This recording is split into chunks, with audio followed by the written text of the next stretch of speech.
el Evangelio y las redes sociales. De eso se trata el, el taller de hoy, ¿no?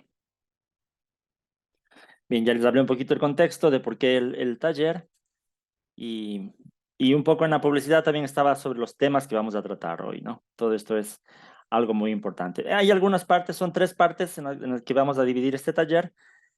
En esta primera parte vamos a hablar un poco de cosas teóricas, un poco de la motivación de nuestro corazón y todo esto. Y después vamos a enfocarnos en cosas ya más prácticas, ¿no? Sí, vamos a, a aplicar todo lo aprendido.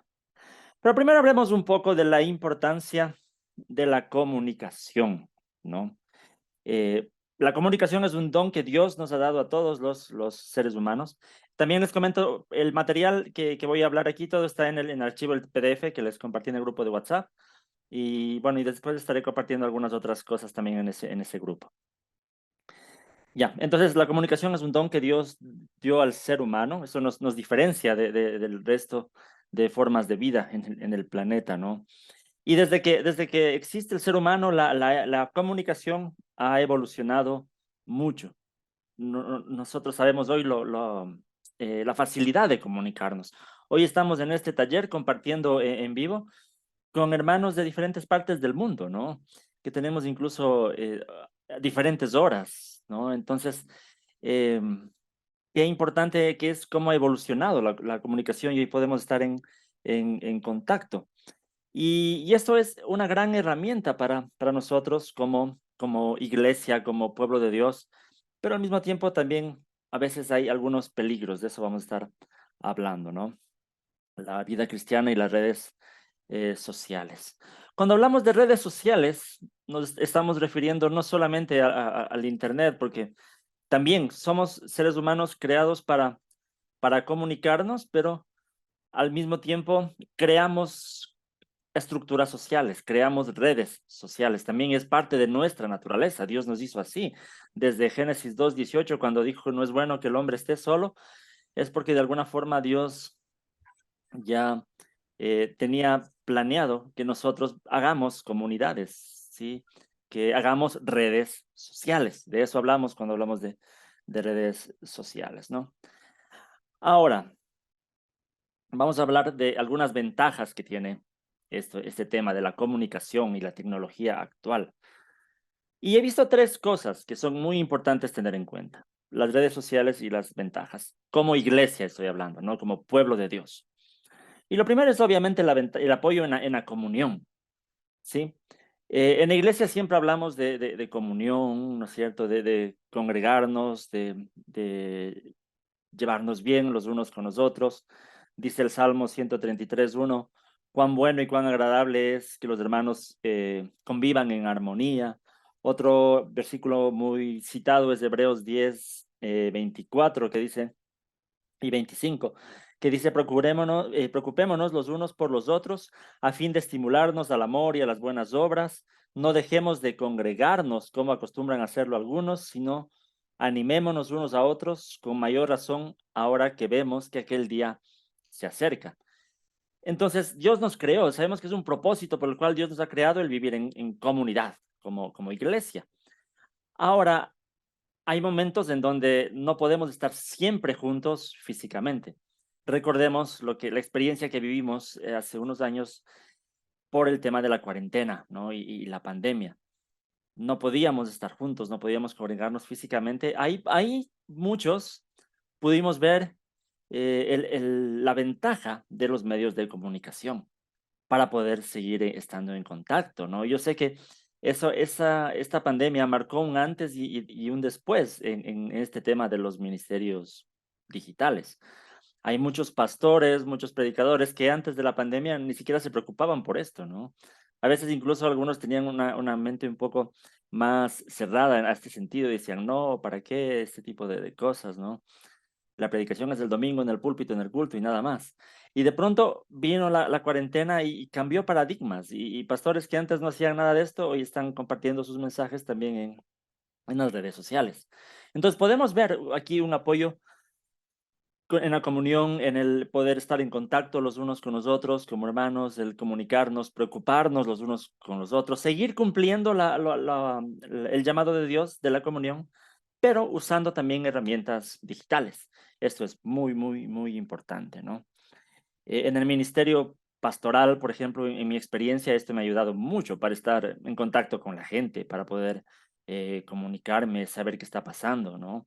Esto es importante. Bien, pero obviamente no es lo único, ¿no? No podemos llegar a un punto de decir, ya tengo comunión en redes sociales, no necesito una iglesia. No, no, veámoslo esto como un apoyo, pero no reemplaza la comunión presencial. ¿Sí? Nada reemplazaría la comunión presencial, ni el estar, ni predicar la palabra también presencialmente. Pero sí es un apoyo. Hay un apoyo para el evangelismo, también es una misión que Dios ha dejado a todos los cristianos, el de predicar el evangelio, ¿no? La gran comisión, Mateo 18, 28, 19. Por tanto, vayan y hagan discípulos de todas las naciones, bautizándolos en el nombre del Padre, del Hijo y del Espíritu Santo. ¿Ustedes se han puesto a pensar lo que les costaba a los primeros cristianos ir a todas las naciones? Escuchar esta palabra a todas las naciones, nomás en aquella época, pues era una cosa seria, ¿no? Y sabemos el esfuerzo que hubo de los viajes misioneros de Pablo, por ejemplo, para llegar por lo menos a las naciones conocidas de su contexto. ¿Cuánto le costaba todo eso, no? Cumplir el llamado a todas las naciones o hasta los confines de la tierra o a toda criatura. Pero hoy sabemos que estamos a un clic de distancia de todas las naciones, ¿no? Aquí nomás no sé de cuántos países estamos reunidos y es más fácil esto de acceder precisamente a todas las naciones, ¿no? La ventaja que nosotros tenemos. Saben que una cosa que siempre he pensado sobre este tema y que me ha motivado a mí a seguir en esto es esto. Los primeros cristianos, cuando comunicaban el evangelio, tenían esta costumbre de ir a las plazas, por ejemplo, y proclamarlo públicamente. Y en el Nuevo Testamento se usa una palabra en el griego para esto, que es la palabra querigma. Esta palabra querigma o proclamación se usaba no solo para eso que hacían los cristianos, sino para todo aquel que se paraba en las plazas para dar las noticias. Había gente que se paraba y proclamaba las noticias, cosas que estaban pasando para que la gente se entere. Eso era un querigma, una proclamación.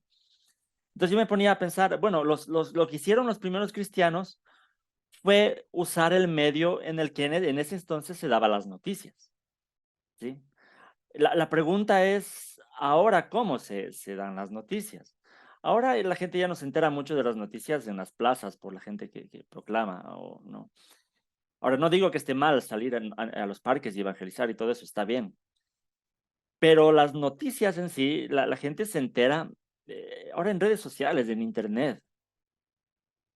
Entonces, si las noticias están ahí, ¿cómo no debería estar ahí la mejor noticia de todas? La buena noticia, o sea, el evangelio.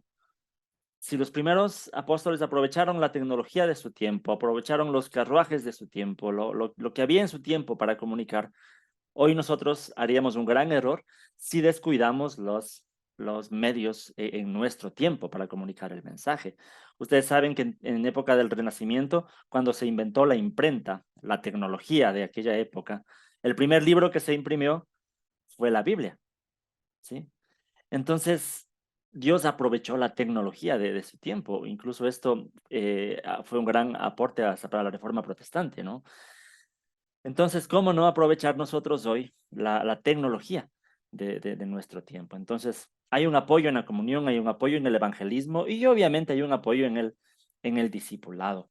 Hoy ustedes saben la cantidad de material que tenemos a disposición en Internet, cursos en línea, mucho material gratuito, mucho material de pago también, pero de fácil acceso, ¿no? Que en otro tiempo hubiera sido difícil acceder. Hay tanto material, tantos ministerios muy, muy buenos, ¿no? Por aquí están mis hermanos intelectuales teístas que siempre están compartiendo material muy, muy edificante, e importante. Entonces, sabemos el acceso que hoy podemos tener a todo esto también para el discipulado. Entonces, también una ventaja en eso, en el aprender, en el crecer. Cuando yo empecé a estudiar teología en la universidad, eso fue hace casi 20 años. Y en ese tiempo no había tanta tecnología como hoy.